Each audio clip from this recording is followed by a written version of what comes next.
Hi guys, it's me again, Lian. Tuturo ko naman sa inyo ngayon, guys. Kasi tapos na ako sa Skin Magical Set 1. Bali, tapos na po ako. Naubos ko na po yun. Kaya, ang i-demo ko po sa inyo ngayon, itong Set 2. Ito na po ngayon yung gagamitin ko for maintenance kasi ubos na yung kit number 1 natin. So, sasabihin ko po sa inyo na uh, yung type po ng skin ko nung una is acne prone ako. Bale, ano ba to? Pimple scene po ako. Minsan tuwing pag may dadarating na rereglahin ako, magkakaroon ako ng mens, nagkakaroon po ako ng isa, dalawa, ganon. Tuwing mga ganon talaga. Tuwing rereglahin, ganon, nagkaka-pimples po ako talaga. Pero, ang napansin ko sa paggamit ko ng Skin Magical Kit 1, hindi na po ako pinipimples. At saka yung dating pimples ko na rin po, wala na rin. Meron before ko ginamit yon, meron po ako dito dalawa. Kasi yung bago kong ginamit na product, before ako mag Skin Magical, pinipimples po ako, lalo pa pag yung magpa-foundation ako, gagamit ako ng foundation, pagkatapos nun kinabukasan, may pimples na ako, ganon. Tsaka oily skin po ako.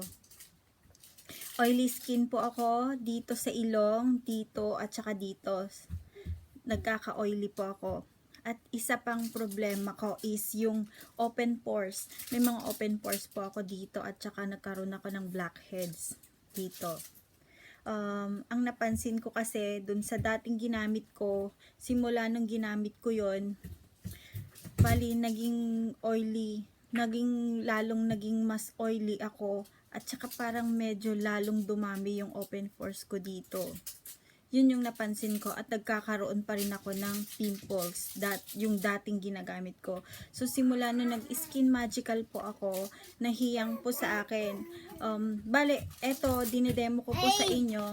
Hindi po ako binayaran ng Skin Magical para sabihin ko na kaya ko po ginagawang nagde-demo po ako, hindi po, kundi natuwa lang po ako kasi nahiyang po sa akin at saka yung hindi na po ako ngayon oily skin, hindi na rin po ako open, yung mga open pores ko nag-close na din, tsaka yung blackheads tsaka whiteheads ko nawala na din, wala na din, ganon, after 1 month lang po. So ngayon, masasabi ko maganda po siya sa akin. Meron po sa unang review demo ko ng Skin Magical Kit 1, maraming mga nakatry na masyado daw mapula, may ganun, tapos makate. Sa akin naman po hindi siya ganun, hindi ko po na-experience yun. Pero yung kate po, may konting kate pagka after 3 days, kasi may konting magbabalat na rin po kasi yung mukha nyo. Siyempre may konti pong kate, pero hindi siya yung grabe na katulad sa ibang product na na-try ko na sobrang kate, sobrang mapula, at saka yung pag nagbalat siya, sobrang talagang kita mong nagbabalat, yung parang mahihiya kang lumabas, ganun. Pero sa na-experience ko naman po sa Skin Magical, hindi naman siya ganun. Okay lang naman po siya kahit lumabas ako, kasi hindi po ako masyadong naglalagay ng foundation. Sunblock, okay na po sa akin pag lumalabas kasi ako.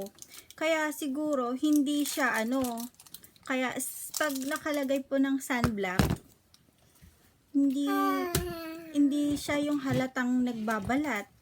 Ganun po sa akin. Pero hiyangan po talaga.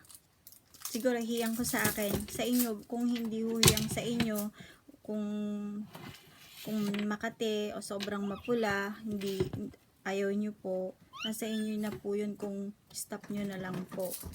Pero sa akin po,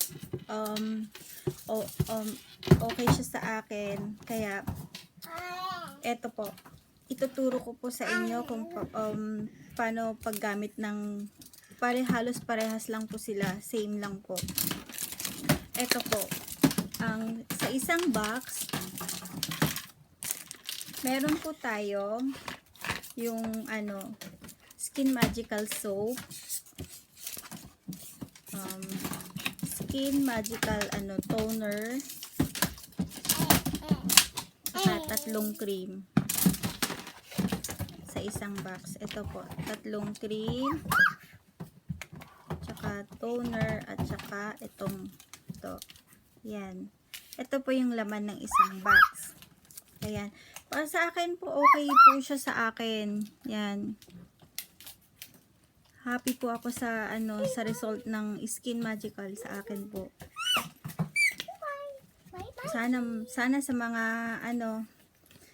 sana mahiyang din po sa inyo. Yan. Kasi eto, okay na po ako dito sa sa result ng Skin Magical sa akin.